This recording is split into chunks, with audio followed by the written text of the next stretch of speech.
Years ago when I first came to London, I noticed that there was loads of buildings that were not being used, and I thought that was quite strange for such a big city to have such a amount of properties that weren't being utilised. So I remember thinking to myself, that's a bit of a strange situation to be in, these lovely buildings, many years old, so much history, and they were just unused and broken into, things like that. And then I met with some people who were also interested in looking at those buildings and what we can do with them. So I started to kind of think, what kind of solutions could we have for those, like artist studios, that kind of stuff. And then I found an idea that came from Holland, and sort of took that idea, which was called anti-croc, and means anti-squatting. And then I sort of put that together with what we're doing now, which is property guardianship, and sort of developed the idea over a period of time.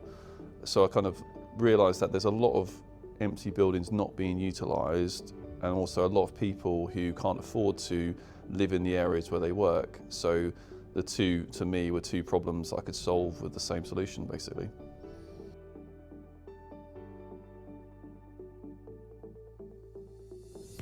Yeah, property guardianship is a solution that works for quite a few different parties. So the first people it looks after are the people who own buildings that are empty.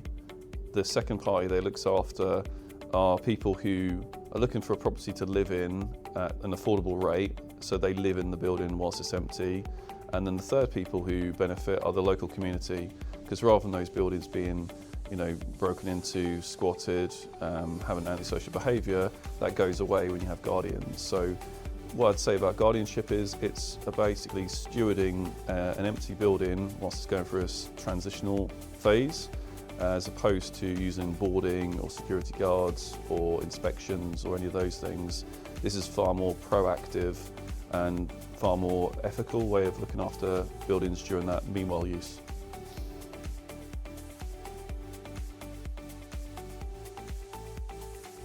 So the reason property guardianship is becoming increasingly more important is because there's such a massive demand for housing in our country right now, and it has grown and grown and grown over the last 10, 15 years. So there's a lot of people who can't afford to live in the areas where they work, and they have to commute from big distances. So there's a massive demand for that side of things. And then on the flip side, there's more and more buildings that are becoming empty because there's no longer a use for them. There's retail units in shops in town centres that are no longer needed. There's properties like offices, massive office blocks where people are now working from home. There's buildings which are sitting empty because there's no further use for them. So these are things that are becoming more and more prevalent over time. So property guardianship fits that need pretty accurately.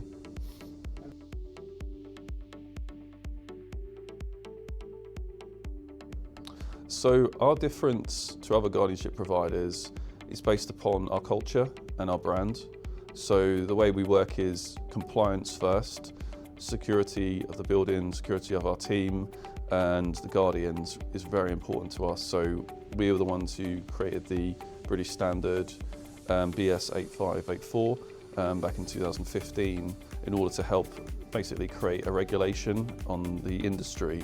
So we kind of utilise that. We utilise our forward-thinking abilities to come up with innovative solutions within the industry, such as our MyGlobe system, which is unique in its field. It's completely bespoke to our own system and service, and it basically accommodates needs of guardians, clients, contractors, team members, etc. But it's these kind of things where we've always had more of an advanced view of where guardianship can become a bigger thing than just a few buildings. It can become a real important solution for massive communities across the UK.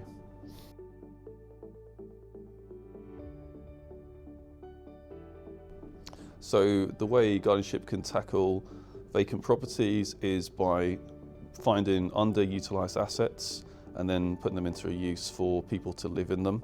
So rather than that property sitting empty for a very long time and given no control or visibility for the property owner then gains that back by us looking after the building for them. And then for the guardians who live in the buildings, they get a very cheap licence fee to live there. as opposed to the local market rents. So for instance, we have flats that are down in Clapham. The local market rent is £2,000 to £3,000 a month. We put guardians in them for about £800 to £1,000 a month, so it's a lot cheaper alternative to the rental market prices.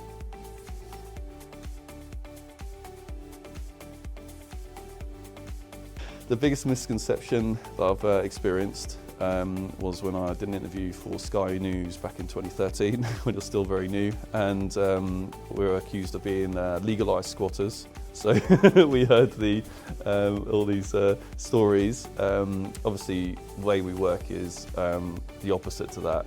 We're people who look after the buildings. We adhere to all compliance standards. We utilise the compliance people to help us with all regulations and laws that affect property, affect environment, everything. So the big misconception is that they're people who are just unregulated, which is not true. We regulate everyone who comes into the building. They're fully vetted. They're people who have a mission that aligns with ours.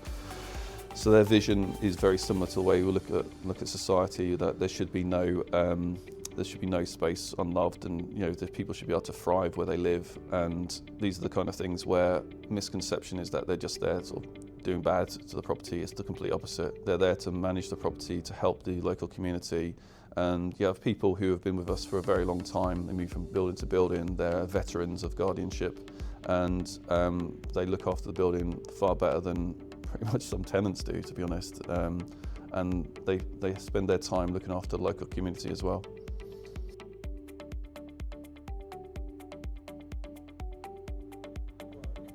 Yeah, so we look after ESG on different levels. So from an environmental perspective, we are a 14001 company, ISO. We make sure that the properties that we look after are repurposed. So those buildings would just be sitting empty, becoming derelict, becoming a problem. We recycle them basically. So we're part of a property recycling industry in that sense. So there's a very important environmental aspect for us. We reduce the waste, we reduce carbon emissions and so on in those areas. From a social point of view, we're tackling a real social issue here, which is a housing crisis. So although we are not completely at the forefront of it in terms of house building, we are house creating in the sense of we create living spaces for people to live in, which are far more affordable during the transition phase. So it adds a massive part of the social ecosystem. And then from a governance point of view, we are fully aligned with all of the regulations of property industry, and obviously we do that through our own systems and through the compliance people, through ISO, and we have always ensured that we have accredited contractors who carry out all of the different gas, electric, water, fire safety works for the properties.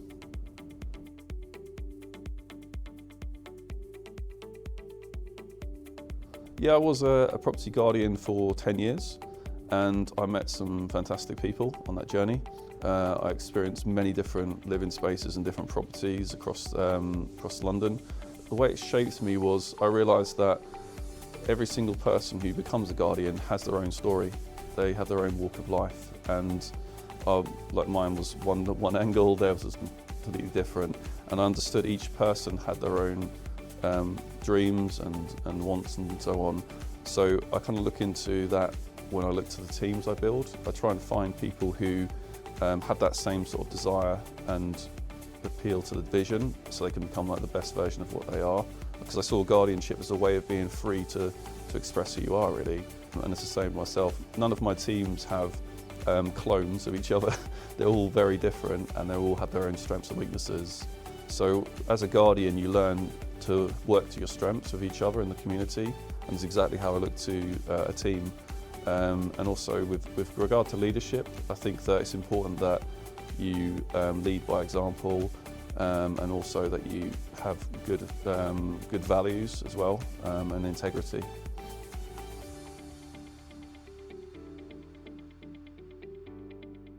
So the current trends that we're seeing is a lot more buildings are becoming empty across all the different sectors, from commercial to residential, due to regeneration schemes, due to care homes closing down and different buildings are no longer fit for purpose.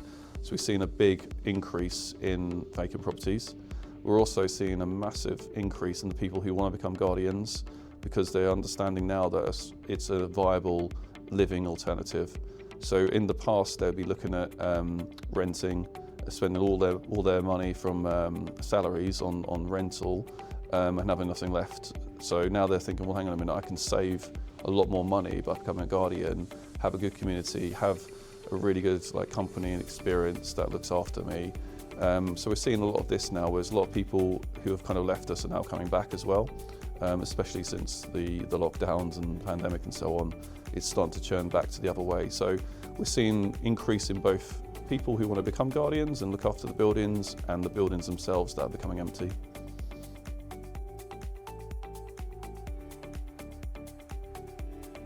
So my long-term vision for Global Guardians is to expand the offering into the UK. So we're basically across all the UK in key hubs. It's to increase what we're doing in terms of compliance and develop the systems we have, and then to take that same offering across into Europe, into America, into Asia. So these are things where it's not going to be done overnight. So it's going to be creating new teams from what we've already experienced and finding new leaders to run those areas. But the plan is, probably 15-year plan would be to make sure we've got presence in America, Asia and Europe.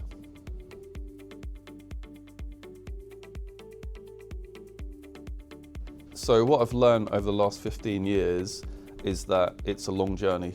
It's not an overnight success, and you face a long developmental arc. So when things are looking bad, they're not going to stay bad forever. When things are looking good, they're not going to stay good forever. So you have to be quite resilient, and you have to also understand there's going to be highs and lows in what you do. 15 years is a long period of time to devote yourself to doing something, and you have to have a lot of discipline. Things will go wrong, and you have to always realise that failure is never final. There's always another day that you can do something different. So I think that's what I've kind of learned, and I've also learned to be a lot more understanding and compassionate of other people's abilities and backgrounds. I've learned a lot about this in leadership. I've learned how communication can be a massive hurdle, or it can become a massive strength if you get it right. So there's a lot of things I've learned over the last 15 years, and with guardianship I've learned that it's about the people more than anything. Obviously we have to have buildings to make it work, but it's the people who create the communities within those properties, and I think a lot of property industry forgets that. They think it's just about a building looking good or something like that, but it's not. It's about the people who utilise the building. I think that's probably the biggest lesson I've learned.